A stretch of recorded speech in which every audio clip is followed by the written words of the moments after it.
What if the bullet didn't kill the president? What if, instead, it was pride, incompetence, and a conspiracy of silence that turned a survivable wound into an 80-day nightmare of agony? On July 2, 1881, President James A. Garfield was shot twice at a Washington train station by a deranged office seeker named Charles Guiteau. One bullet grazed his arm, the other lodged near his spine. Within minutes, the president was surrounded by 10 physicians, each probing the wound with unwashed fingers and metal instruments, each convinced they alone could save him. What followed was not a rescue. It was a slow-motion execution carried out in the very heart of American power, the White House itself. As Guiteau surrendered to authorities, he shouted words that would ignite a firestorm of suspicion across the nation. "I am a stalwart of the stalwarts. Arthur is president now." Suddenly, thousands of Americans wondered if Vice President Chester Arthur or his political allies had orchestrated the assassination. Behind closed doors, cabinet members whispered about betrayal. Political rivals positioned themselves for the transition. Arthur himself remained in New York, reluctant to appear power-hungry while Garfield lingered between life and death, creating a dangerous void of authority at the top of the executive branch. For the next 11 weeks, the White House became a fortress of secrets. Journalists camped outside the gates, desperate for any scrap of information about the president's condition. Inside, a war raged, not just for Garfield's life, but for control of his presidency, his legacy, and the future of the nation. Doctors battled each other for supremacy. Politicians maneuvered in shadows. The First Lady collapsed under the weight of helplessness. And through it all, one man watched everything unfold, from a position no historian has fully explored.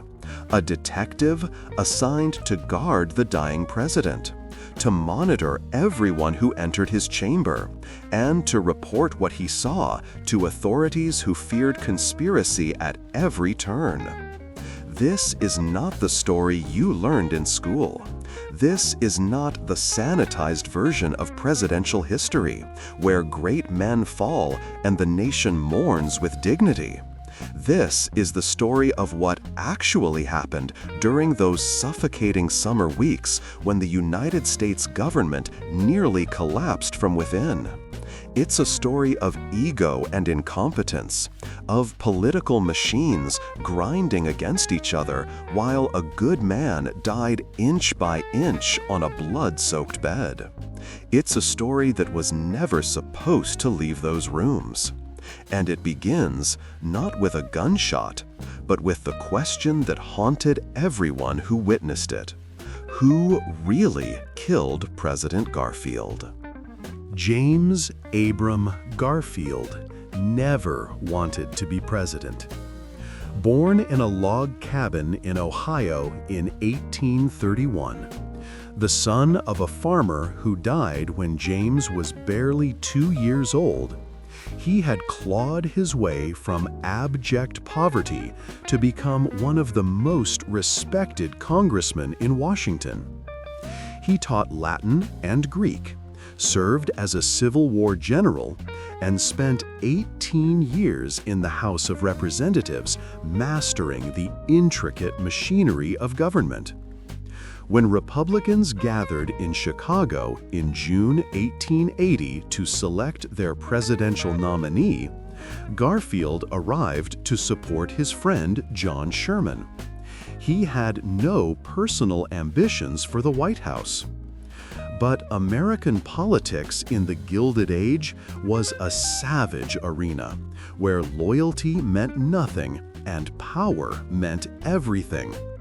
And after 36 ballots of bitter deadlock between warring Republican factions, Garfield emerged as the compromise candidate nobody wanted, but everyone could tolerate.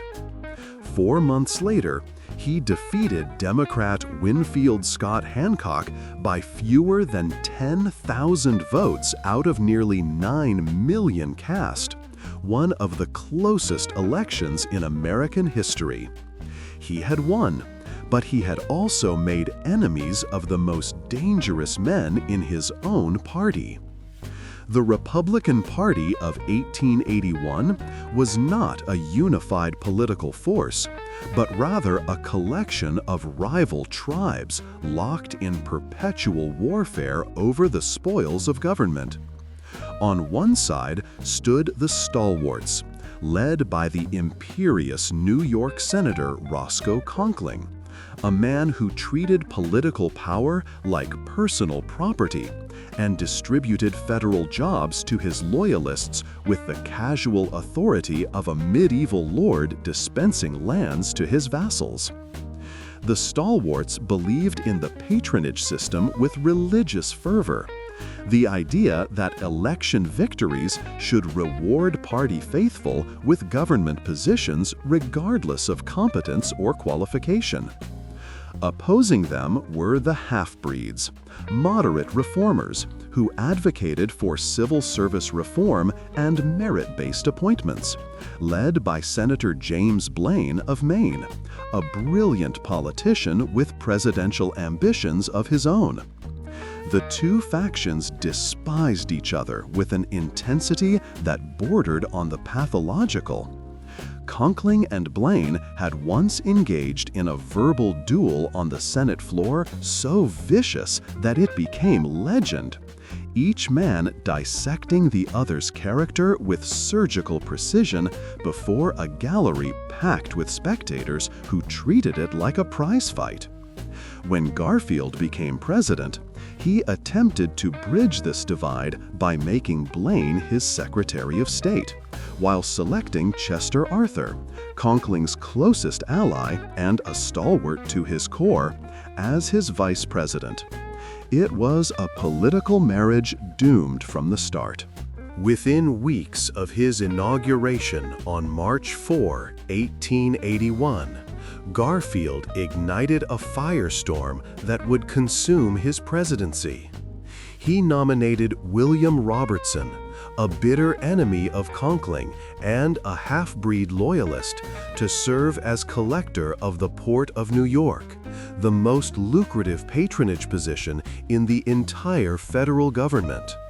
The New York Customs House controlled millions of dollars in revenue and employed hundreds of workers, making it the crown jewel of Conkling's political empire. By appointing Robertson without consulting Conkling, Garfield had essentially declared war. The senator responded with characteristic arrogance, marshaling his forces in the Senate to block the nomination, and expecting Garfield to back down, as previous presidents had done. But Garfield refused to surrender. He withdrew every other pending nomination and informed the Senate that Robertson's appointment was the only one he would submit, confirm him, or get nothing. It was a brilliant tactical move that forced stalwart senators to choose between loyalty to Conkling and the demands of their own constituents who wanted federal positions filled. The battle raged for weeks, consuming Washington with its intensity, turning what should have been routine government business into an existential struggle over presidential authority itself. On May 16, 1881, facing certain defeat, Roscoe Conkling did something extraordinary. He resigned from the Senate. His colleague Thomas Platt resigned alongside him in a dramatic gesture meant to demonstrate their power. They returned to New York, confident that the state legislature would vindicate them by immediately re-electing them to their seats. sending a message to Garfield that no president could challenge Conkling's authority and survive. But the plan backfired spectacularly. The New York legislature, exhausted by Conkling's tyrannical control and emboldened by Garfield's defiance, elected two different men to fill the vacant Senate seats. Robertson's nomination was confirmed. Conkling's political career was finished. Garfield had achieved a complete and total victory over the most powerful political boss in America. But in doing so, he had humiliated a man whose followers believed their entire worldview was under assault. Among those followers was a 39-year-old failed lawyer named Charles Julius Guiteau, a delusional office seeker who had been haunting Washington for months, convinced that his support for Garfield during the campaign entitled him to a consulship in Paris. Guiteau had been rejected repeatedly, dismissed by administration officials as the pest he was. But he interpreted Garfield's patronage battle with Conkling as a betrayal of the stalwart cause. In Guiteau's fractured mind, killing the president would save the Republican Party and restore the stalwarts to power, making Chester Arthur, a true believer, the new president. It was insane logic, but on the morning of July 2, 1881, it would guide his hand. Before we go deeper into those suffocating summer days when the president lay dying and Washington descended into chaos, tell us, where in the world are you watching this from? Drop your city in the comments. We want to know where history lovers like you are tuning in. Whether you're in New York, where Conkling plotted his revenge, in Ohio, where Garfield was born, or halfway across the globe, discovering this forgotten American tragedy for the first time. The morning of July 2, 1881, began like any ordinary summer day in Washington, a city already sweltering under temperatures that would climb into the 90s by afternoon. James Garfield woke early in the executive mansion, energized by the prospect of escaping the capital's oppressive heat for a few weeks at Williams College in Massachusetts, where he would deliver a commencement address before joining his wife Lucretia at a seaside resort in New Jersey. She had been convalescing there for weeks, recovering from malaria that had nearly killed her in May, and Garfield missed her terribly. At breakfast, he was playful with his two teenage sons, James and Harry, joking and singing Gilbert and Sullivan songs while they teased him about his planned speech. The household staff remembered him that morning as radiant, relaxed, full of that peculiar vitality that had always defined him. The energy of a man who had risen from absolute poverty to the highest office in the land through sheer force of will and intellect. He had no bodyguard, no security detail. The concept would have seemed absurd to him. American presidents in 1881 walked among their citizens freely, mingled in crowds, shook hands with strangers. The Civil War was 16 years in the past. Lincoln's assassination was regarded as an aberration, born of wartime chaos, not a template for future violence. Garfield himself had argued against any protection when advisors suggested it, insisting that he was a servant of the people, not a monarch to be isolated from them. It was a noble sentiment that would cost him everything. At the Baltimore and Potomac Railroad Station on the southwest corner of 6th Street and Constitution Avenue, Charles Guiteau had been waiting since dawn.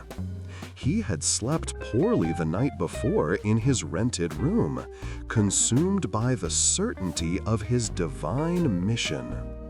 For weeks he had stalked the president, studying his movements, calculating opportunities.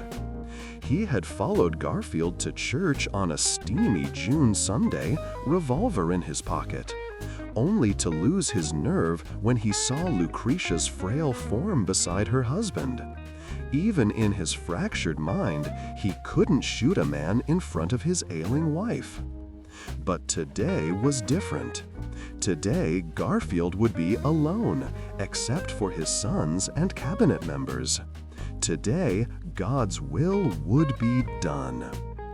Guiteau had purchased the British Bulldog revolver specifically for its visual appeal, selecting the ivory-handled model because he imagined it displayed in a museum someday, a holy relic of the act that saved the Republican Party from Garfield's reformist treachery. He had practiced shooting at the muddy banks of the Potomac River, the recoil nearly knocking him backward the first time, but he persevered because this was destiny.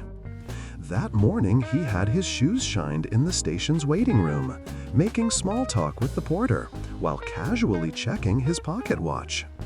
He even arranged for a cab to take him directly to the police station after the shooting, because he had no intention of fleeing. He would surrender immediately and explain to the authorities that he had done them all a tremendous favor. Vice President Chester Arthur would now assume office. The Stalwarts would triumph over the half-breeds. The patronage system would be preserved. History would vindicate him. These thoughts cycled through his mind with the inexorable logic of madness as he watched the station entrance and waited for the president to arrive. Inside the White House, Garfield was running characteristically late, distracted by last-minute correspondence and a brief meeting with Secretary of State James Blaine, who would accompany him to the station. The two men had become genuinely close during the 4 months of Garfield's presidency, despite their complicated political history. Blaine was brilliant, charismatic, ethically flexible, and fiercely loyal once you earned his allegiance. Everything about him should have repelled the more principled Garfield. Yet they had formed an odd partnership born of mutual respect and shared enemies. As they rode together in the presidential carriage toward the station that morning, they discussed nothing consequential: the weather, the upcoming vacation, trivial gossip about mutual acquaintances. Blaine would replay this conversation in his mind 10,000 times in the months that followed, searching for any hint of premonition, any shadow of the horror about to unfold. But there was nothing. Just two friends enjoying a pleasant morning ride through a city that hadn't yet learned to fear political violence. When they arrived at the station at approximately 9:20, Secretary of War Robert Todd Lincoln was already there, waiting on the platform to see the president off. Lincoln carried his own demons regarding presidential security. He had been at the White House the night his father was shot in Ford's Theater, summoned to his dying father's bedside, and the trauma had never left him. Some dark instinct had compelled him to be present that morning, as if his subconscious recognized patterns the rest of the world had forgotten. Garfield entered through the main doors with Blaine at his side, his sons following a few steps behind, laughing about something.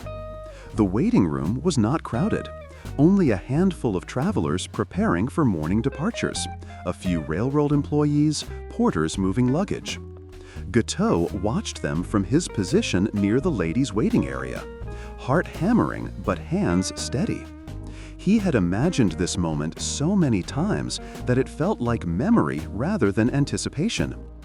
As Garfield walked past him, engaged in conversation with Blaine, Guiteau stepped forward with the revolver extended. He aimed for the president's back. No hesitation, no final moment of doubt. The first shot rang out at exactly 9:30. Garfield lurched forward, crying out, "My God, what is this?" The bullet had grazed his right arm, tearing through his coat sleeve, but inflicting only a superficial wound. The second shot followed immediately, striking him in the lower right back with the distinctive wet thump of lead entering flesh. This bullet, the one that would define the next 80 days of American history, burrowed into his body at an upward angle, passing near his spine but not severing it, missing his kidney by inches, coming to rest somewhere in the dark labyrinth of his abdominal cavity behind his pancreas. It was not immediately fatal. The wound was serious but survivable. Garfield could have recovered. Men had survived worse in the Civil War. But the bullet itself would prove irrelevant. What would kill President James A. Garfield was not the assassin's weapon, but the well-intentioned barbarism of 19th century American medicine, delivered by men who genuinely believed they were saving him. Guiteau stood motionless for perhaps 3 seconds after firing, watching Garfield crumple to the ground, blood spreading across the back of his light-colored suit. Then he turned and walked calmly toward the 6th Street exit, making no attempt to conceal the revolver still in his hand. A woman screamed. Someone shouted, "He shot the president!" Patrick Carney, a District of Columbia police officer who had been patrolling outside the station, heard the commotion and ran through the door just as Guiteau emerged onto the street. Their eyes met. Guiteau made no effort to run. He simply raised his hands, the gun dangling from one finger, and announced with perfect clarity, "I am a stalwart of the Stalwarts. Arthur is president now." The words were carefully chosen, rehearsed. He believed they would explain everything, would immediately convey the political necessity of what he had done. Instead, they ignited a firestorm of conspiracy that would engulf Vice President Chester Arthur and threaten to tear the already fragmented Republican Party apart completely.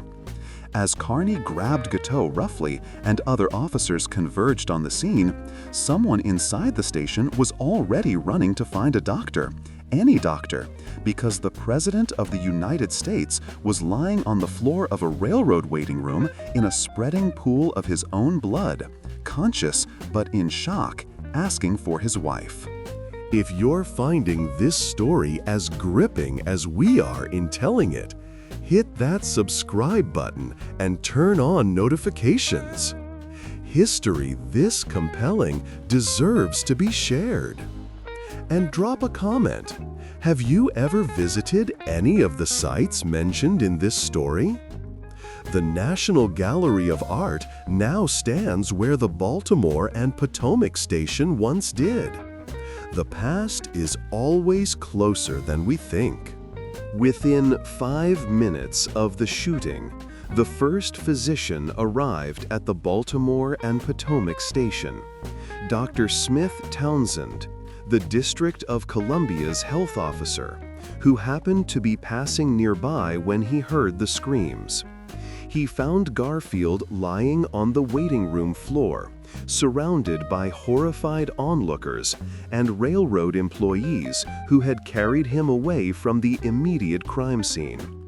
The president was conscious but fading in and out, his face ghostly pale, his breathing shallow and rapid. Townsend did what any 19th century physician would have done in that situation. He immediately inserted his finger into the bullet wound to assess the damage. No gloves, no antiseptic, just his bare, unwashed finger probing directly into the president's body, introducing whatever bacteria happened to be living on his skin deep into the wound tract. He couldn't determine the bullet's location, so he probed deeper, feeling around blindly for the foreign object that conventional medical wisdom insisted must be removed. Townsend would later claim he was trying to keep Garfield conscious and assess the severity of the injury, but in doing so, he almost certainly introduced the infection that would eventually kill the president. Garfield vomited from the pain and shock. Townsend ordered him moved to a second-floor office away from the gathering crowd, where a horsehair mattress was brought in to provide some measure of comfort. The president was placed on his back, the blood still flowing steadily from the wound, and Townsend continued his examination, now joined by 2 other physicians who had arrived on the scene. Each of them took their turn probing the wound with their fingers, each convinced they could succeed where the others had failed. Not one of them washed their hands first. Among the cabinet members who rushed to the station was Secretary of War Robert Todd Lincoln, and it was Lincoln who made the fateful decision that would seal Garfield's doom. Desperate to help and haunted by memories of his father's assassination, Lincoln ordered his driver to find the one physician he trusted implicitly, Dr. Willard Bliss, an old Army surgeon who had worked at Washington's Armory Square Hospital during the Civil War. Lincoln remembered Bliss as competent, authoritative, the kind of man who inspired confidence in crisis. What Lincoln didn't know, what almost no one in Washington seemed to remember, was that Bliss was also spectacularly arrogant, professionally ambitious, and utterly convinced of his own medical genius despite mounting evidence to the contrary. Doctor, yes, that was actually his first name, bestowed by parents who apparently had either a cruel sense of humor or extraordinarily high expectations. Willard Bliss had spent years trying to rehabilitate a reputation tarnished by his involvement in selling fraudulent cancer cures and his questionable handling of other high-profile cases. Treating the president successfully would restore his standing in Washington medical circles. Failure would end him. He understood this calculus immediately when Lincoln's driver found him at his home and explained the situation. Bliss grabbed his medical bag and raced to the station in Lincoln's carriage, his mind already calculating how to maximize the political value of this opportunity while minimizing the risk of public failure. When Bliss arrived at the station around 10 o'clock, he found Garfield lying on the makeshift bed upstairs, still conscious but weakening from blood loss and shock.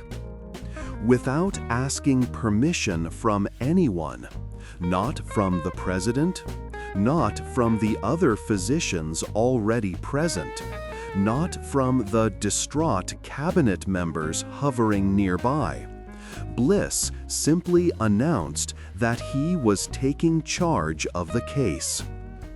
Dr. Townsend, who had been first on scene and had technically been treating the president, started to object, but quickly realized that challenging Bliss in front of the cabinet would accomplish nothing.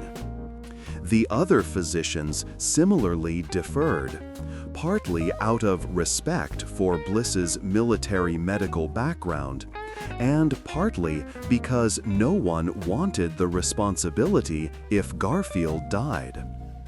Within minutes of his arrival, Bliss had established absolute authority over the president's care, a monopoly he would maintain with iron control for the next 11 weeks. His first action was to examine the wound himself, and, like the others before him, he used his unwashed finger to probe deep into Garfield's body. The president groaned in agony as Bliss explored the wound channel, trying to determine the bullet's trajectory. After several minutes of this torture, Bliss withdrew his hand and announced his conclusion with absolute confidence. The bullet had traveled upward and to the right, lodging somewhere in the liver. This diagnosis was completely wrong. The bullet had actually traveled downward and to the left. But Bliss's certainty allowed no room for doubt. Every subsequent medical decision would be based on this fundamental error. And when other physicians later suggested examining the left side of the president's body, Bliss would refuse, convinced that his initial assessment was correct. The decision was made to transport Garfield back to the White House rather than to a hospital, which in 1881 was actually a reasonable choice. Hospitals were still regarded as death houses, where the poor went to die, not places where the elite received treatment. A horse-drawn ambulance was summoned, and Garfield was carefully transferred onto a thin mattress for the 2-mile journey through Washington's streets. Every bump and jolt sent fresh waves of pain through his body. When they finally arrived at the executive mansion, Bliss ordered the president carried to a second-floor bedroom and placed in bed. By this time, news of the shooting had spread throughout the city, and telegraph wires were humming with reports to every corner of the nation. Crowds began gathering outside the White House gates, desperate for information. Inside, Bliss was methodically establishing the protocols that would define Garfield's treatment and ensure his death. First, he banned almost everyone from the sick room. Cabinet members were restricted to brief visits. Mrs. Garfield, who was still in New Jersey recovering from her own illness, would not be allowed to rush back immediately because Bliss feared the emotional stress of seeing her husband might worsen Garfield's condition. Most critically, Bliss expelled Garfield's personal physician, Dr. Jedediah Hyde Baxter, after a heated argument over treatment methodology. Baxter had wanted to try more conservative approaches, but Bliss insisted that aggressive intervention was necessary. The confrontation ended with Bliss sending a letter to physicians throughout Washington, requesting that they defer to his authority and not attempt to see the president without his explicit permission. It was an extraordinary power grab, and it worked. For the next 80 days, Dr. Willard Bliss would have nearly unquestioned control over every aspect of Garfield's medical care.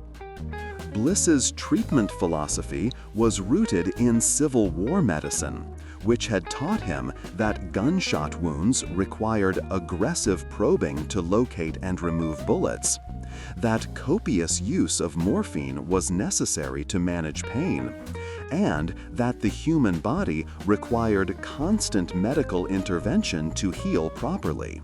What this philosophy did not include, what Bliss actively rejected, were the antiseptic techniques that Joseph Lister had pioneered in England over a decade earlier. Lister had demonstrated that surgical instruments and hands sterilized with carbolic acid dramatically reduced infection rates. But American physicians had been slow to adopt these methods, dismissing them as European nonsense or unnecessary complications to established practices.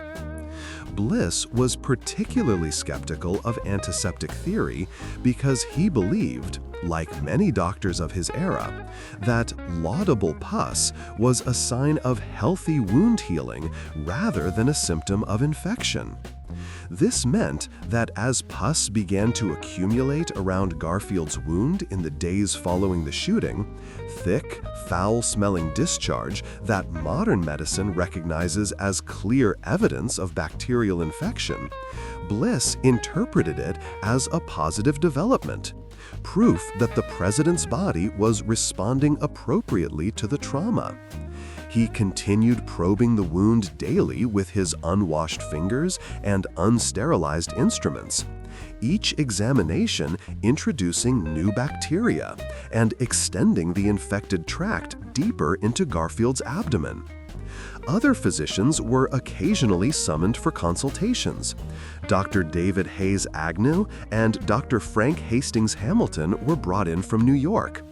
But their visits were carefully choreographed by Bliss, who allowed them to examine the president only superficially and then issued public statements claiming their agreement with his treatment decisions.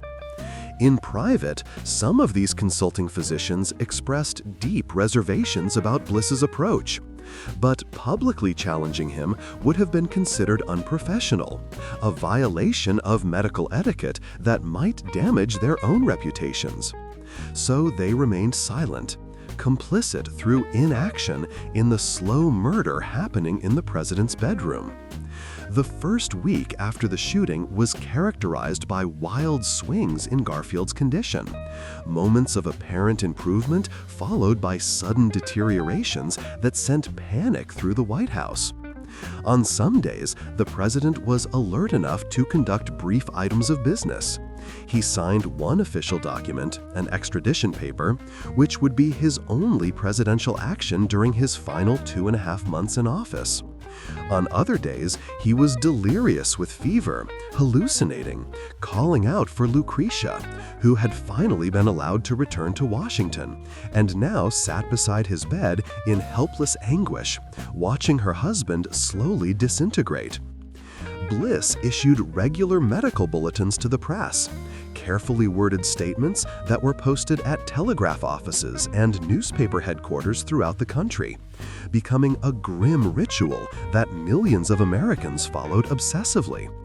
These bulletins were masterpieces of misleading optimism, describing the president's condition in technical medical language that obscured the fundamental truth.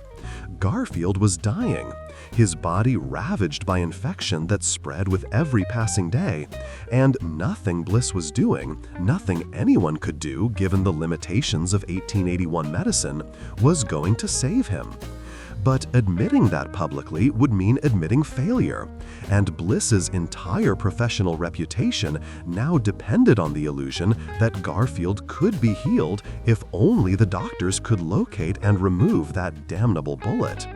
So the charade continued, day after agonizing day, while Washington sweltered in record summer heat, and political Washington held its breath, waiting to see whether the president would survive, or whether Chester Arthur, the vice president whose name Guiteau had shouted after shooting Garfield, the stalwart politician whose allies many suspected of orchestrating the assassination, would ascend to power under a cloud of conspiracy that might tear the republic apart.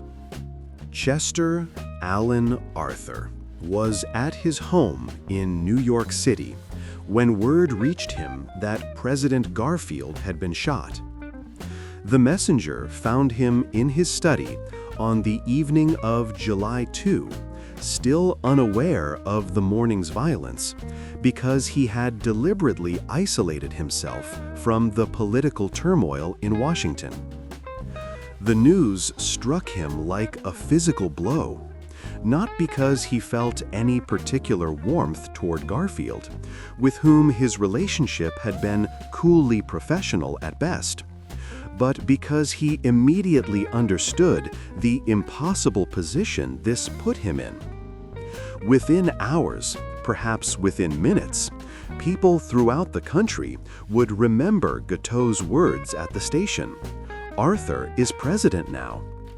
They would wonder if the vice president had known, if he had been involved, If this was the final move in a stalwart conspiracy to seize control of the executive branch after Garfield's humiliating defeat of Roscoe Conkling over the New York Customs House appointment. Arthur's first instinct was to rush to Washington, to be seen at Garfield's bedside, to demonstrate publicly that he was praying for the president's recovery, not eagerly anticipating his death. But his political advisors immediately recognized this as a catastrophic error. If Arthur appeared in Washington while Garfield lingered between life and death, it would look exactly like vultures circling a dying man, a power-hungry vice president positioning himself to assume office. So Arthur remained in New York, trapped by circumstance and perception, unable to show too much concern without appearing guilty, and unable to show too little without appearing callous. It was an exquisite political torture that would last 11 weeks. The conspiracy theories began almost immediately, even before Guiteau had been transported from the police station to the jail where he would spend the next year awaiting trial. Newspapers throughout the country, particularly those aligned with the half-breed faction of the Republican Party, published editorials heavily implying that Conkling's stalwarts had orchestrated the assassination. The logic seemed compelling to many Americans. Garfield had defeated Conkling in a very public patronage battle, humiliating the senators so thoroughly that Conkling had resigned rather than submit to presidential authority. The stalwarts had lost their power, their privileges, their access to the rivers of federal money that flowed through positions like the New York Customs Collector.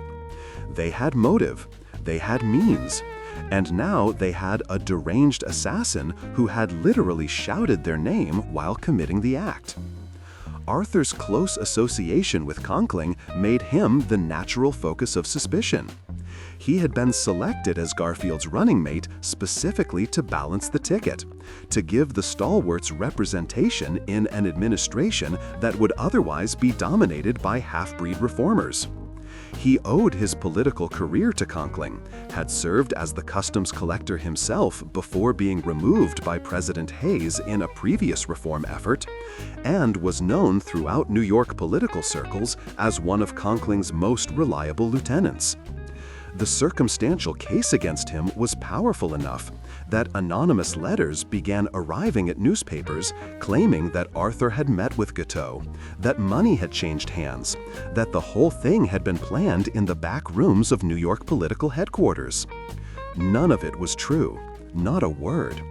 But truth mattered less than narrative in the fevered atmosphere of July 1881. Arthur's response to this crisis revealed something unexpected about his character, something that even his closest allies had not fully appreciated. Rather than rage against the accusations or aggressively defend himself in the press, he simply withdrew into dignified silence. He issued a brief public statement expressing his horror at the attack and his fervent prayers for Garfield's recovery, then refused to say anything else.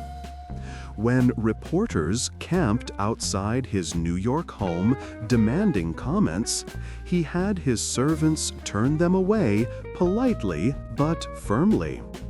When political allies urged him to write editorials denouncing the conspiracy theories, he declined.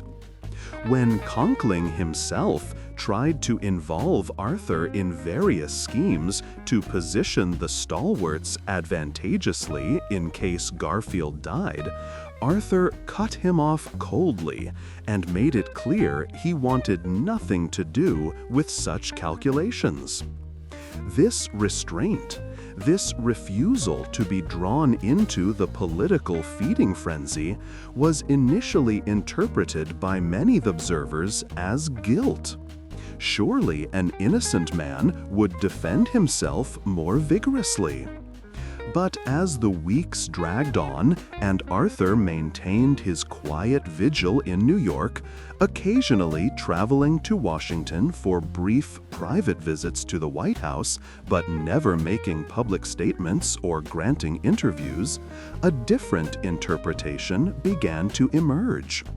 Perhaps Chester Arthur actually possessed something rarely seen in Gilded Age politics: genuine integrity.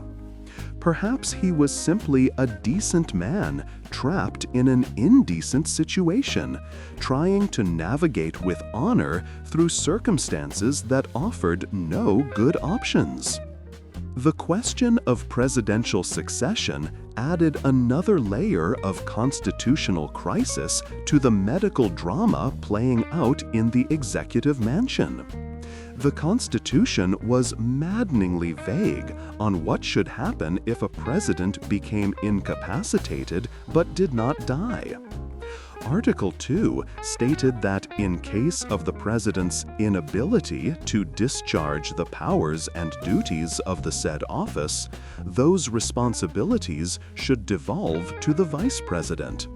But it provided no mechanism for determining when such inability existed or who had the authority to make that determination. Garfield had been shot on July 2 and would linger until September 19, a span of 79 days during which he performed exactly one official presidential act, that single signature on an extradition document. For nearly 3 months, the United States government essentially operated without an executive. Cabinet meetings continued, but without presidential direction. Foreign policy decisions were postponed. Domestic legislation stalled. The federal bureaucracy, such as it was in 1881, ran on inertia and the accumulated decisions of previous administrations. This constitutional vacuum might have been sustainable during a quieter period, but the summer of 1881 was not quiet. Labor unrest was escalating in multiple cities. International tensions with Great Britain over fishing rights in Canadian waters were approaching crisis. The post-Reconstruction South was descending into the systematic violence and disenfranchisement that would define the Jim Crow era. All of these issues desperately needed executive attention, and none were receiving it because the president was dying and the vice president could not legally act without the president first being declared incapable. A declaration no one had the courage or authority to make. Arthur was acutely aware of this constitutional crisis and genuinely uncertain about how to resolve it. If he pushed too aggressively for a formal transfer of power, even temporarily, it would confirm every suspicion about his supposed involvement in the assassination plot. If he did nothing, he would be failing in his constitutional duty to ensure continuity of government. Several times during those 11 weeks, Arthur's advisors drafted documents that would have formally requested the cabinet to declare Garfield incapable of discharging his duties, thereby triggering the succession clause. Each time, Arthur refused to sign them. He would not be the man who stole the presidency from James Garfield while Garfield still drew breath, no matter how labored those breaths had become. This decision was costly. Important government business went unattended. Diplomatic situations that might have been resolved with timely presidential action instead festered and complicated. But Arthur's instinct that anything else would permanently poison his presidency proved correct. When Garfield finally died in September and Arthur took the oath of office, he did so under a cloud of grief and suspicion, yes, but not under the active accusation that he had manipulated the succession for personal gain. That distinction would prove crucial in the years ahead. When Arthur's unexpected commitment to civil service reform and his refusal to reward the stalwart faction that had supported him would transform him from a machine politician into something approaching a statesman. But in the summer of 1881, none of that transformation had yet occurred. Arthur was simply a frightened man, politically isolated, personally devastated by his wife's recent death from illness, and now thrust into a situation where any action he took would be interpreted as evidence of guilt. So he did the only thing he could do. He waited and prayed and prepared himself for the possibility that he might become president under the worst circumstances imaginable.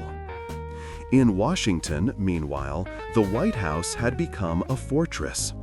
Dr. Bliss maintained strict control over who could visit Garfield's sick room, issuing passes to approved individuals and turning away everyone else, including senators and congressmen who believed they had a right to see the dying president.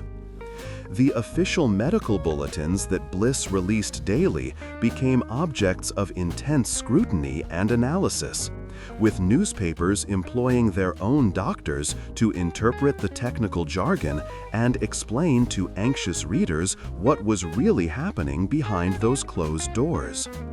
The bulletins were carefully crafted to maintain hope while hedging against the possibility of sudden deterioration. Phrases like "the president rested comfortably" or "slight improvement in appetite" were seized upon as evidence of recovery, while mentions of elevated temperature or drainage of wound were clinical euphemisms for the catastrophic infection spreading through Garfield's body. The public had no way of knowing that drainage meant pus, that elevated temperature meant fever approaching 104 degrees, that rested comfortably often meant the president was unconscious from morphine. Bliss and his team of physicians had every incentive to maintain this deception. Their professional reputations depended on the appearance that they were competently managing the crisis, and admitting the truth would mean acknowledging their own role in Garfield's deterioration. So the bulletins continued, growing increasingly detached from reality as the summer progressed, until the final disconnect when Garfield was moved to New Jersey in September, and the doctors issued optimistic statements about sea breezes and recuperation, even as the president entered his final agonizing days. By then, almost everyone involved in the medical care knew that Garfield could not survive, but no one would say it aloud. To do so would be to admit the failure, to acknowledge that the combined medical expertise of America's most prominent physicians had not only failed to save the president, but had actively contributed to his death through their ignorant, arrogant insistence on outdated treatments that contradicted the emerging science of antiseptic medicine. That admission would come later, after Garfield was dead and buried, when the autopsy revealed the true extent of the infection, and some doctors began quietly suggesting that perhaps different choices might have produced different outcomes. But in the suffocating summer of 1881, while Garfield lay dying and Arthur waited in New York, and Guiteau sat in his jail cell convinced he would soon be celebrated as a hero who had saved the Republic, all anyone could do was watch and hope and dread what the morning would bring. As July melted into August, the White House sick room transformed into something between a hospital ward and a macabre theater, with Dr. Bliss as the lead actor in a performance whose audience was an entire nation. The daily medical bulletins had evolved into a peculiar form of public entertainment, anxiously awaited by millions of Americans who tracked the president's condition with the obsessive attention usually reserved for sporting events or natural disasters. Newspapers devoted their front pages to minute analysis of phrases like "patient's respiration normalized" or "nutritional intake maintained," while editorial cartoonists depicted Garfield as a noble warrior battling the twin enemies of the bullet and death itself. The reality inside that sick room bore no resemblance to these heroic narratives. Garfield was being slowly, agonizingly destroyed by infection. His robust frame — he had entered office weighing over 200 pounds of solid muscle earned from years of physical labor in his youth — shrinking day by day as he became unable to keep down solid food and resorted to the liquefied nutrient slurries that Bliss insisted on administering rectally when oral feeding failed. The President of the United States was starving to death, while his doctors probed his festering wound and congratulated themselves on their expert management of the case. If there was heroism in that room, it belonged entirely to Garfield himself, who endured his torture with extraordinary stoicism and grace, rarely complaining, always concerned more for the distress of his wife and children than for his own suffering. The introduction of Alexander Graham Bell into this nightmare was perhaps the most surreal element of the entire ordeal. Bell, fresh from his triumph with the telephone and eager to demonstrate the practical applications of electrical science to medicine, had invented a device called the induction balance, essentially an early metal detector designed to locate bullets lodged in human flesh. When Bliss heard about this invention, he immediately saw an opportunity to solve his most pressing problem. He still couldn't find the bullet inside Garfield's body, and his continued failure to locate it was becoming an embarrassment that undermined his authority. If Bell's machine could pinpoint the bullet's location, Bliss could then extract it surgically and declare victory, proving that his aggressive interventionist approach had been correct all along. Bell arrived at the White House in mid-July and spent several sessions attempting to use his device on the president, but each test produced confusing results. The machine would emit signals suggesting metal in various locations, but when Bliss probed those areas, he found nothing. Frustrated, Bell theorized that something in the environment was interfering with the induction balance's sensitivity. Modern analysis has revealed the problem. Garfield was lying on a mattress supported by metal springs, which were generating false readings throughout the scan. But Bliss refused to have the mattress removed for testing, either through stubbornness or because he was embarrassed by the oversight. So Bell's device was never able to function as designed. Even more damningly, Bell asked repeatedly if he could scan the left side of Garfield's body, but Bliss refused, insisting that the bullet had traveled to the right and that searching the left would be pointless. The autopsy after Garfield's death would confirm that the bullet had indeed traveled left, exactly where Bell wanted to search, and that it could have been located if Bliss had simply allowed a complete examination. This single act of medical arrogance, Bliss's refusal to admit even the possibility that his initial diagnosis had been wrong, eliminated the one chance that existed in 1881 to locate the bullet without further traumatizing the president. Outside the sick room, political Washington was consuming itself with intrigue and speculation. The question of succession remained unresolved. creating a bizarre interregnum where cabinet members effectively governed by committee, making decisions collectively that would normally require presidential approval, but lacking any legal authority to do so.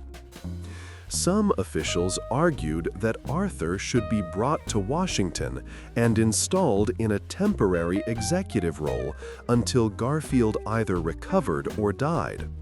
But this proposal was immediately denounced by Garfield's allies as a stalwart power grab. Others suggested convening a special session of Congress to address the constitutional ambiguity. But no one could agree on what legislation would be appropriate, or whether Congress even had the constitutional authority to define presidential inability. The result was paralysis, a government frozen in place while its nominal leader slowly died upstairs. Into this vacuum flowed every species of rumor and conspiracy theory.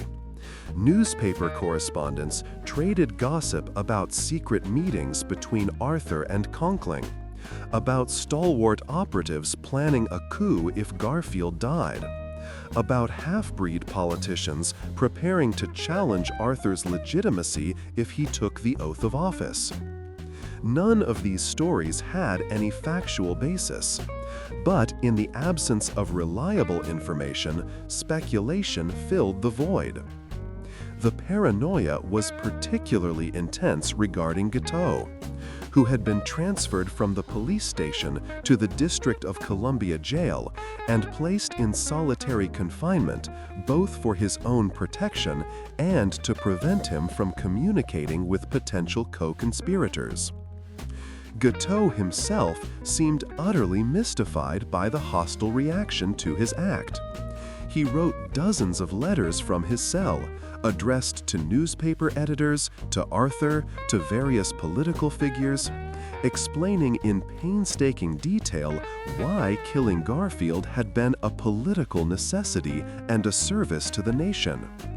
He expected to be released once Arthur took office and rewarded with the diplomatic post he had always deserved. The letters were rambling, grandiose, detached from reality in ways that suggested serious mental illness. But they also contained enough political sophistication to make prosecutors nervous about an insanity defense. Guiteau clearly understood the mechanics of Gilded Age politics, the factions within the Republican Party, the stakes of the patronage battles that had consumed Washington for months. His crime was born of delusion, but it was not the delusion of a man completely disconnected from the political realities around him. This would make the eventual trial extraordinarily complicated. As August progressed and Garfield's condition visibly deteriorated despite the optimistic medical bulletins, a different narrative began to emerge in the press, one that focused not on the assassination itself, but on the quality of medical care the president was receiving. Several prominent physicians in New York and Boston, reading the daily reports of probing and drainage and rectal feeding, began writing anonymous letters to newspaper editors questioning Bliss's treatment approach. A few explicitly mentioned Joseph Lister's antiseptic methods and wondered aloud why they were not being employed. These criticisms infuriated Bliss, who regarded them as unprofessional attacks on his reputation, motivated by jealousy, and he responded by becoming even more controlling of information flowing out of the sick room. He severely restricted access for the consulting physicians, issued statements dismissing antiseptic theory as unproven European nonsense, and doubled down on his insistence that Garfield's condition was improving despite all evidence to the contrary. This defensive crouch was probably the worst possible strategy, But Bliss had painted himself into a corner from which there was no honorable exit. If he admitted now that his approach had been wrong, that the daily probing had introduced infection, that removing the bullet had never been medically necessary, he would be confessing to essentially torturing the president for months while claiming to heal him. His ego could not tolerate that confession, so he persisted in the delusion that he was expertly managing a difficult case, and that Garfield would eventually recover under his care. Meanwhile, Garfield himself was under no such illusions. He knew he was dying. He told his wife as much during his lucid moments, asking her to ensure that their children would be provided for, apologizing for leaving her alone again after she had already endured so much illness herself. Lucretia Garfield's agony during those final weeks was almost unbearable to witness. She had survived malaria only to watch her husband slowly destroyed by infection, unable to help him, unable even to properly comfort him, because Bliss insisted on limiting her time in the sick room, lest she excite the patient and worsen his condition. The decision to move Garfield to the New Jersey shore in early September was presented to the public as a therapeutic measure, a chance for the president to recuperate in the cool ocean breezes away from Washington's oppressive summer heat. In reality, it was a desperate last gambit by physicians who knew their patient was dying and wanted to get him away from Washington before the death occurred. Moving a man in Garfield's condition was extraordinarily dangerous. He was fevered, emaciated, barely conscious for hours at a time, his body riddled with infection and held together primarily by morphine and willpower. But staying in Washington was no longer tenable. The heat was genuinely unbearable, yes. The White House had no air conditioning, beyond a primitive system of ice-cooled air that engineers had rigged up in the sick room, and which provided marginal relief at best. But more importantly, if Garfield died in the executive mansion, it would appear that he had died under the direct care of Dr. Bliss in the heart of the Capitol, making it impossible to obscure the medical failure. If he died at a seaside cottage in New Jersey, there would be at least some plausible deniability, some ability to claim that the move itself had been too stressful, or that some unforeseen complication had occurred during transport. It was a calculated public relations move dressed up as medicine, and it was implemented with the ruthless efficiency that had always characterized Bliss's management of the case. On the night of September 5, Garfield was carefully transferred to a special train that would carry him to Elberon, where a cottage had been prepared and a railroad spur built overnight by volunteers specifically to allow the train to reach the property without the president having to be moved by carriage. The journey was agonizing for Garfield, every jostle of the train sending spasms of pain through his ravaged body. But he endured it without complaint, because he desperately wanted to see the ocean one final time. When he arrived and was carried to a bed positioned before a window overlooking the sea, he reportedly smiled and whispered that it was beautiful. 2 weeks later, he would be dead, and the nation that had prayed so long for his recovery would finally confront the question it had been avoiding all summer. Who killed President Garfield? The assassin's bullet? Or the doctors who claimed they were trying to save him? The final 2 weeks of James Garfield's life were a blur of morphine dreams and agonizing clarity. his consciousness floating between the mercy of oblivion and the torture of awareness. In the cottage at Elberon, propped up in bed before the window where he could see the Atlantic Ocean rolling endlessly toward shore, he understood with perfect lucidity that he would never leave this room alive. The doctors still maintained their pretense of optimism. Bliss still issued his carefully worded bulletins suggesting that the sea air and cooler temperatures might yet facilitate recovery. But Garfield knew better. His body was failing in ways that went beyond the bullet wound, beyond even the infection that had ravaged him for months. His organs were shutting down. His heart, always strong, was beginning to show signs of strain. Irregular beats, moments of weakness that left him gasping for breath. The autopsy would later reveal that the bullet had passed near enough to his splenic artery to create an aneurysm, a bulge in the arterial wall that had been slowly expanding for weeks and would eventually rupture catastrophically. But even without understanding the precise mechanism of his dying, Garfield could feel death approaching with the same certainty a drowning man feels water closing over his head. He used his lucid moments to say goodbye, to dictate final messages to his children, to hold Lucretia's hand and assure her that he was not afraid. The stoicism he had maintained throughout his ordeal never wavered. If anything, it intensified in those final days, as if knowing the end was near gave him a kind of peace that had been impossible during the long uncertainty of summer.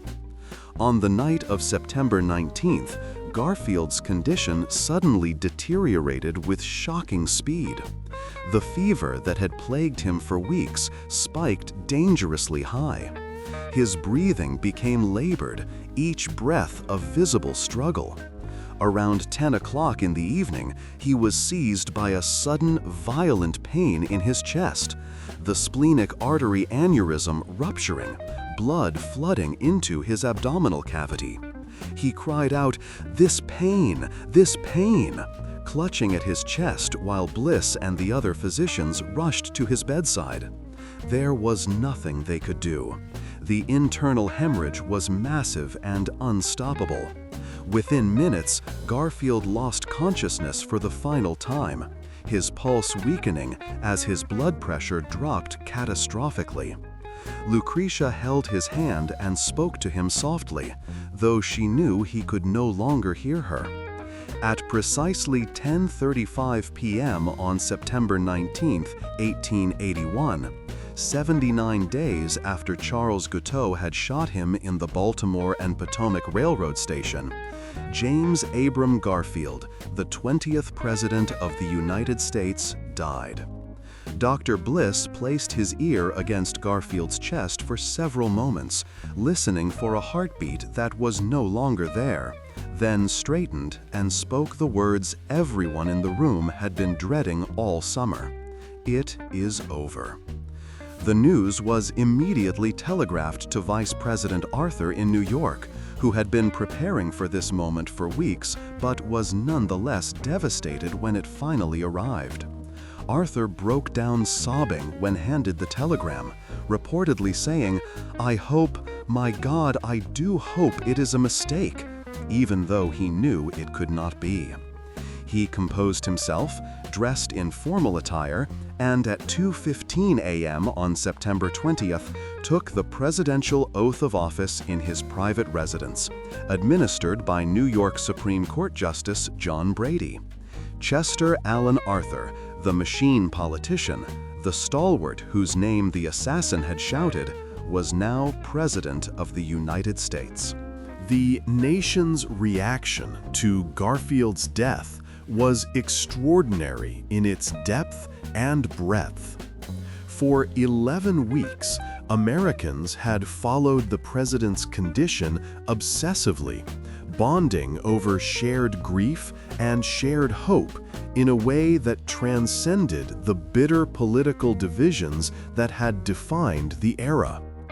Garfield had been president for only 4 months before the shooting, too brief a time to establish much of a policy record or inspire strong personal loyalty. But his suffering had transformed him into a symbol of courage, of perseverance, of the fragility of democratic governance in the face of political violence. When he finally died, the mourning was genuine and overwhelming. Businesses closed, church bells tolled in cities and towns across the country. Black crepe appeared in windows from Maine to California. The funeral arrangements were elaborate, designed to give the public multiple opportunities to pay respects. First, Garfield's body was transported back to Washington, where it lay in state in the Capitol Rotunda for 2 days, while over 100,000 people filed past the catafalque in a line that stretched for miles. Then, the body was moved to Cleveland, Ohio, for burial in Lakeview Cemetery. The funeral train moving slowly across the countryside while thousands of Americans gathered along the tracks to watch it pass, many of them weeping openly. The outpouring of grief was particularly striking in the South, which had been politically hostile to Garfield and his party, but now joined enthusiastically in the national mourning. For the first time since the Civil War, North and South united in a shared emotional experience.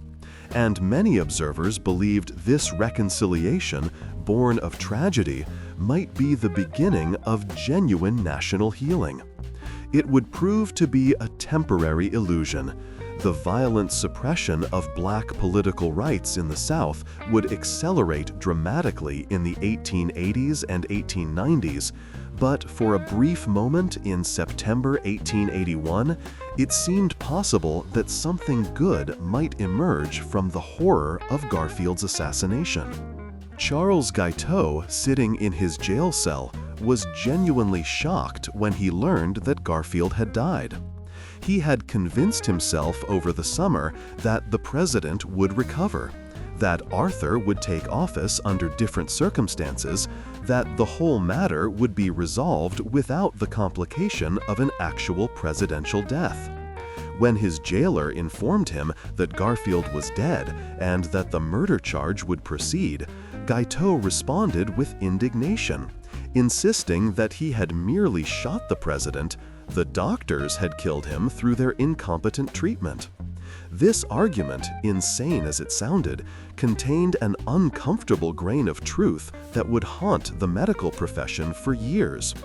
The autopsy performed on Garfield's body revealed the extent of the infection that had killed him, showing multiple abscesses throughout his abdomen, massive tissue damage from repeated probing, and an infection track that extended over 20 inches from the original wound. The bullet itself was found lodged harmlessly behind the pancreas, having damaged no vital organs and posing no immediate threat to life.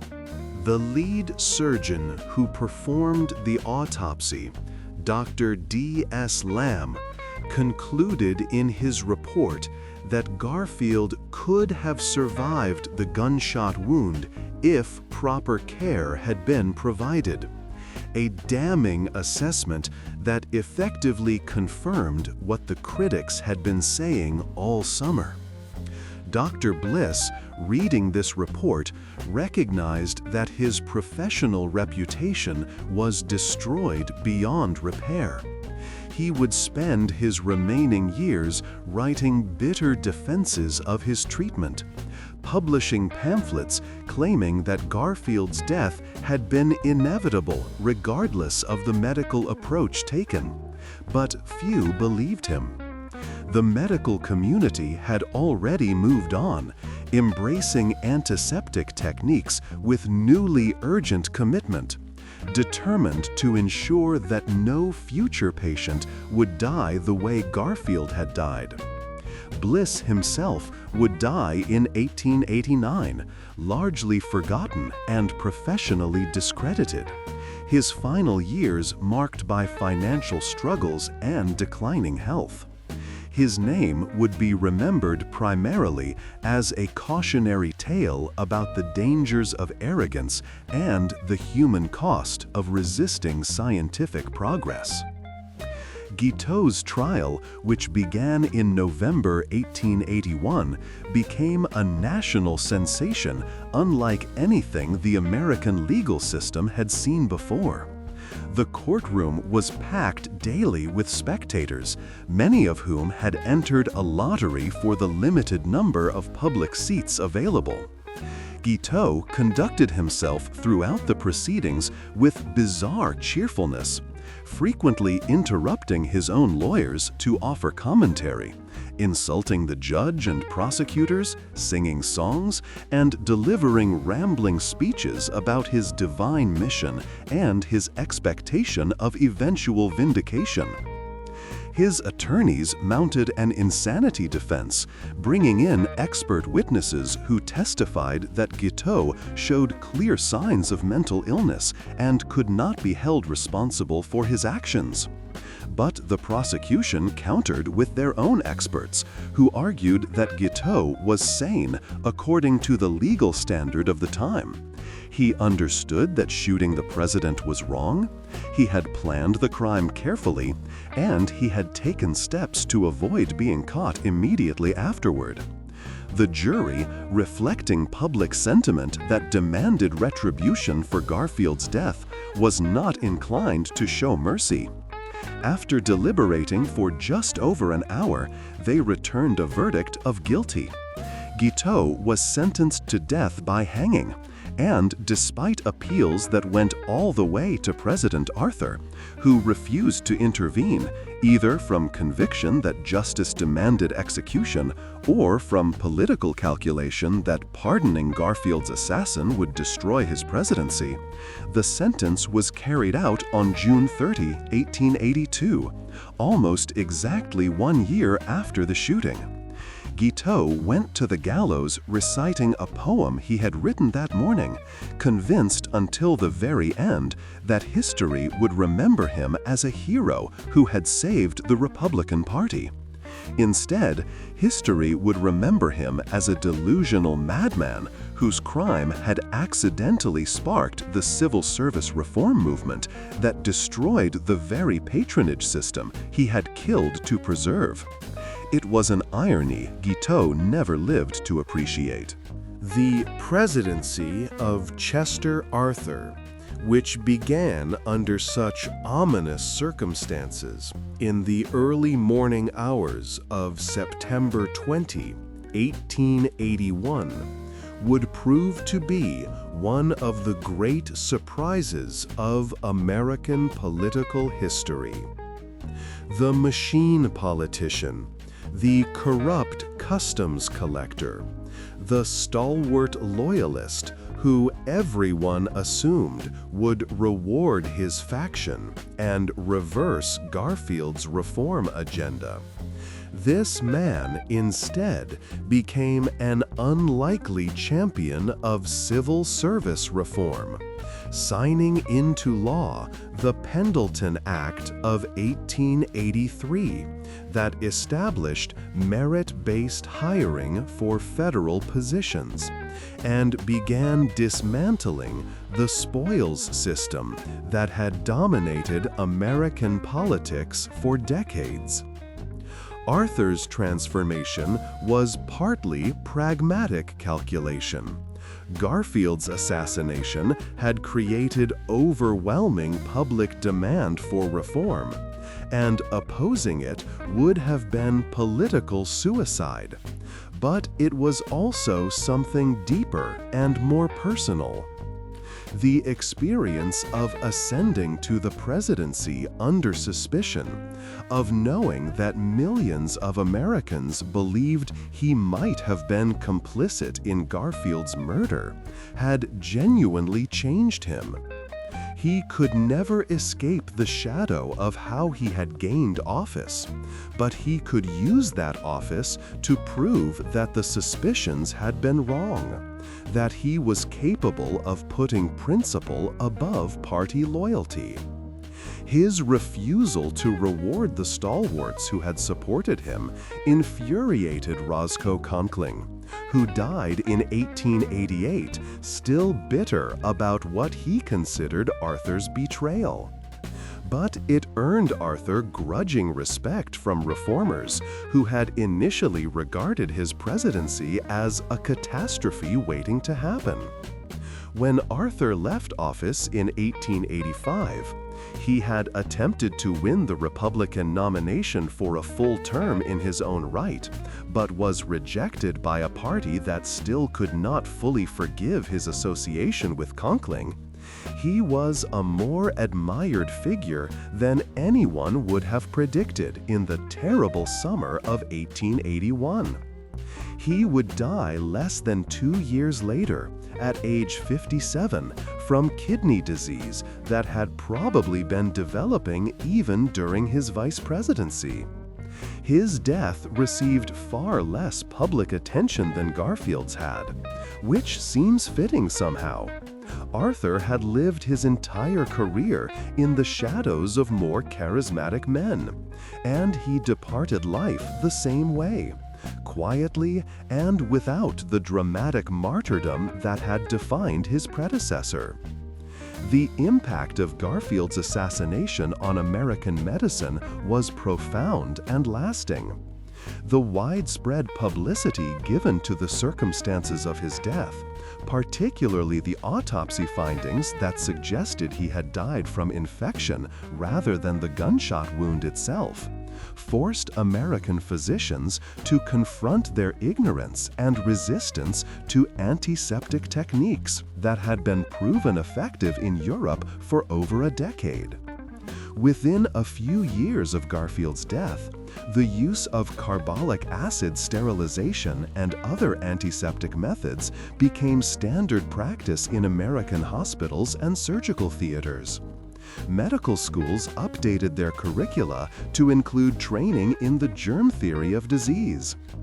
The profession as a whole underwent a painful but necessary reckoning with its own arrogance, its assumption that traditional practices were sufficient simply because they were traditional. Dr. Willard Bliss became an unfortunate symbol of this old guard, the doctor who had killed a president through ignorance disguised as confidence. But Bliss was hardly unique. He represented attitudes and practices that were widespread throughout American medicine in 1881. What made his case different was only the prominence of his patient and the public scrutiny applied to the treatment. Thousands of other patients were dying the same way Garfield died, from infections introduced during medical care, but their deaths went unnoticed by history. Garfield's assassination, paradoxically, probably saved more lives than it ended, by accelerating the adoption of antiseptic medicine in America. It was a bitter consolation for a preventable death, but it was something. The question of who really killed President Garfield would continue to generate debate among historians and medical professionals for over a century. Guiteau's lawyers had argued at trial that the doctors, not the bullet, bore responsibility for Garfield's death, a claim that was dismissed as a cynical legal maneuver at the time, but that autopsy evidence largely supported. Modern medical analysis of Garfield's case, using the detailed notes kept by his physicians and the autopsy report, has concluded that the bullet wound itself was survivable, that the infection introduced through repeated unsterilized probing was the proximate cause of death, and that Garfield would likely have recovered if he had been left alone or treated with proper antiseptic protocols. This conclusion does not exonerate Guiteau. He still shot the president with intent to kill, and the fact that doctors finished the job through incompetence does not diminish his legal or moral culpability. But it does complicate the simple narrative of assassination that has dominated popular memory. Garfield was not killed by a single act of violence, but by a cascading series of failures. Political failures that created the toxic patronage culture feeding Guiteau's delusions, security failures that allowed an armed man to approach the president unopposed, medical failures that transformed a survivable wound into a death sentence, and constitutional failures that left the government paralyzed for 11 weeks while its leader slowly died. Each of these failures had identifiable causes and responsible parties, but American culture prefers simple stories of villains and victims. So the memory of Garfield's death reduced over time to just the shooting itself, with Guiteau as the lone villain and Garfield as the innocent martyr. The messy truth that incompetence and systemic failure killed the president more surely than the assassin's bullet was quietly buried along with Garfield's body in Lakeview Cemetery. The Baltimore and Potomac Railroad station where the shooting occurred would be demolished in 1908, replaced eventually by the West Building of the National Gallery of Art. For decades, the assassination was effectively forgotten, remembered only by historians specializing in the Gilded Age and by Cleveland residents who occasionally visited Garfield's elaborate monument. James Garfield became one of the lost presidents, those 19th century executives whose administrations were so brief or unremarkable that they faded from popular memory, replaced in the pantheon of assassinated presidents by the more dramatic deaths of Lincoln and Kennedy. But the patterns established in the response to Garfield's assassination, the media obsession with a dying leader, the constitutional uncertainty around presidential disability, the national trauma of political violence, the conspiracy theories that flourished in information vacuums, would repeat themselves again and again in American history. When William McKinley was shot in 1901, the lessons of Garfield's death led to better medical care and the eventual establishment of Secret Service protection for presidents. When Woodrow Wilson suffered a debilitating stroke in 1919, the ambiguity around presidential disability that had paralyzed the government during Garfield's illness played out again, leading ultimately to the 25th Amendment's clarification of succession procedures. When John Kennedy was assassinated in 1963, the Warren Commission's investigation was partly motivated by desire to avoid the conspiracy theories that had surrounded Garfield's death. The assassination week that no journalist could enter, the secret history that unfolded behind the closed doors of the White House sick room, became a template for how America processes the trauma of losing its leaders to violence, with a mixture of genuine grief, political calculation, medical intervention that may do more harm than good, and a desperate need to find simple explanations for complex catastrophes. In the end, the story of James Garfield's assassination is not really about the 4 months he served as president or even about the 11 weeks he spent dying. It is about the collision between individual human beings, some brilliant, some mediocre, some insane, and the massive impersonal systems of politics, medicine, and constitutional governance that constrained and shaped their actions. Garfield was a remarkable man, genuinely one of the most intellectually gifted individuals ever to hold the presidency. And his death was a tragedy not just for his family, but for a nation that would never know what he might have accomplished with a full term in office. But the circumstances of his death reveal something darker about American society in the Gilded Age. The casual brutality of its politics, the stubborn ignorance of its medical establishment, the dangerous ambiguities in its constitutional structure. These were not problems that died with Garfield. They persisted, evolved, transformed themselves into new varieties of dysfunction that would plague American governance for generations. We remember the assassination because it was dramatic, because it makes a good story, because it satisfies our need for historical narrative with clear heroes and villains. We forget the slow institutional failure that actually killed Garfield because acknowledging it would require confronting uncomfortable truths about how societies fail the individuals they claim to protect. The detective who witnessed those final months, the observer with access to the truth that never reached the newspapers, would have understood this distinction. He would have known that the real story was not the gunshot in the train station, but the quiet horror that unfolded over 80 days in the president's bedroom. The torture disguised as treatment, the pride disguised as expertise, the political paralysis disguised as constitutional propriety.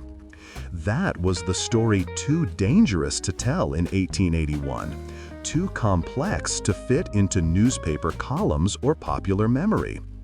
It remains difficult to tell even now, over a century later, because we still prefer simple stories about assassins and martyrs to complicated truths about institutional failure. But the complicated truth is always worth telling, even when, especially when, it makes us uncomfortable. James Garfield deserved better than what he received in his final months. And understanding exactly what went wrong might help us do better in the future. That is the only consolation history can offer. If this story revealed truths about American history you never learned in school, share it.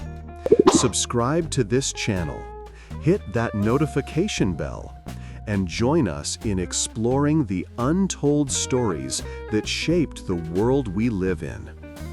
Drop a comment. What shocked you most about Garfield's assassination? Was it the medical malpractice? The constitutional crisis? The fact that Chester Arthur turned out to be a reformer? We read every comment, and your engagement helps us bring more forgotten history to light. Remember, the past is never truly past. These patterns repeat. These failures echo.